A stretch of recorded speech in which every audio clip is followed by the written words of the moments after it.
Mengutip dari buku yang bertajuk Sejarah 8 Kerajaan Terbesar di Indonesia karya Siti Nur Aidah dan tim penerbit KBM Indonesia, Kerajaan Sriwijaya adalah kerajaan Buddha bercorak maritim yang mengontrol perdagangan di jalur utama Selat Malaka. Perlu diketahui bahwa kerajaan ini memiliki hubungan erat dengan Jawa, sebab relasi raja-rajanya berasal dari Jawa. Kerajaan Buddha ini bahkan sempat menjadi simbol kebesaran Sumatera pada masa lampau. Kebesarannya disebut-sebut dapat mengimbangi kerajaan Majapahit di timur. 1. Berdirinya Kerajaan Sriwijaya. Kerajaan Sriwijaya lahir pada abad ke-7 Masehi dengan pendirinya yang bernama Dapuntahyang Sri Jayanasa. Keterangan ini tertulis pada salah satu prasasti yang ditemukan di Kota Kapur, Mendo Barat, Bangka. Namun, kisah pendirian kerajaan ini merupakan salah satu bagian yang sulit dipecahkan oleh peneliti. Sebab dalam sumber-sumber yang ditemukan tidak ada struktur genealogis yang tersusun rapi antar Raja Sriwijaya. Prasasti Kedukan Bukit, 682 Masehi, menyebutkan nama Dapuntahyang, dan Prasasti Talang Tuo, 684 Masehi, memperjelasnya menjadi Dapuntahyang Sri Jayanasa.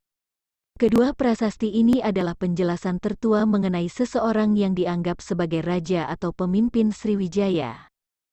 Dalam prasasti Kedukan Bukit juga menceritakan bahwa Dapuntahyang mengadakan perjalanan dengan memimpin 20.000 tentara dari Minangat Tamuan ke Palembang, Jambi, dan Bengkulu. Dalam perjalanan tersebut, ia berhasil menaklukkan daerah-daerah yang strategis untuk perdagangan sehingga kerajaan Sriwijaya menjadi makmur. Berdasarkan prasasti kota, 686 M, di Pulau Bangka, Sriwijaya diperkirakan telah berhasil menguasai Sumatera bagian selatan, Bangka dan Belitung, bahkan sampai ke Lampung. Bukti ini juga menyebutkan bahwa Sri Jayanasa bahkan mencoba untuk melancarkan ekspedisi militer menyerang Jawa yang dianggap tidak mau berbakti kepada Maharaja Sriwijaya. Peristiwa ini terjadi pada waktu yang kurang lebih bersamaan dengan runtuhnya Kerajaan Tarumanegara di Jawa Barat dan Kerajaan Holing, Kalingga, di Jawa Tengah yang bisa saja terjadi karena serangan yang dilancarkan oleh Sriwijaya.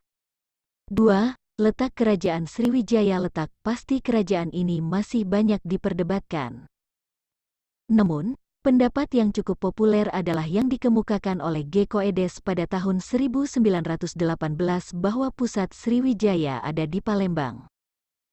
Sampai dengan saat ini, Palembang masih dianggap sebagai pusat Sriwijaya. Beberapa ahli berkesimpulan bahwa Sriwijaya yang bercorak maritim memiliki kebiasaan untuk berpindah-pindah pusat kekuasaan. Sebab para ahli ada yang menyimpulkan bahwa Sriwijaya berpusat di Kedah, kemudian Muara Takus, hingga menyebut kota Jambi. 3. Raja-raja Kerajaan Sriwijaya. Sebagaimana yang disampaikan sebelumnya bahwa struktur genealogis raja-raja Sriwijaya banyak terputus dan hanya didukung bukti-bukti yang dianggap kurang kuat. Berikut ini adalah nama-nama Raja Kerajaan Sriwijaya yang sedikit banyak disepakati oleh para ahli setelah masa kekuasaan Dapuntahyang Sri Jayanasa. Sri Indrawarman, Raja Daranindra, Raja Samaratungga, Rakai Pikatan, Balaputra Dewa, Sri Udayaditya Warman, Sri Culamani Warman atau Cudamani Warmadewa, Sri Marawijaya Tunggawarman, Sri Sangramawijaya Tunggawarman 4. Masa kejayaan Kerajaan Sriwijaya. Raja Balaputra Dewa dianggap sebagai raja yang membawa Sriwijaya ke puncak kegemilangannya pada abad ke-8 dan 9. Namun pada dasarnya, kerajaan ini mengalami masa kekuasaan yang gemilang sampai ke generasi Sri Marawijaya. Hal ini disebabkan raja-raja setelah Sri Marawijaya sudah disibukkan dengan peperangan melawan Jawa. Pada 922 M dan 1016 M dilanjutkan dengan melawan Kerajaan Kola, India. Pada tahun 1017 hingga 1025 Raja Sri Sangramawijaya berhasil ditawan. Pada masa kekuasaan Balaputra Dewa sampai dengan Sri Marawijaya, Kerajaan Sriwijaya menguasai Selat Malaka yang merupakan jalur utama perdagangan antara India dan Cina. Selain itu, seperti yang dilansir dari buku Mengenal Kerajaan-Kerajaan Nusantara karya Deni Prasetyo, mereka berhasil memperluas kekuasaannya hingga Jawa Barat, Kalimantan Barat, Bangka, Belitung, Malaysia, Singapura, Thailand Selatan.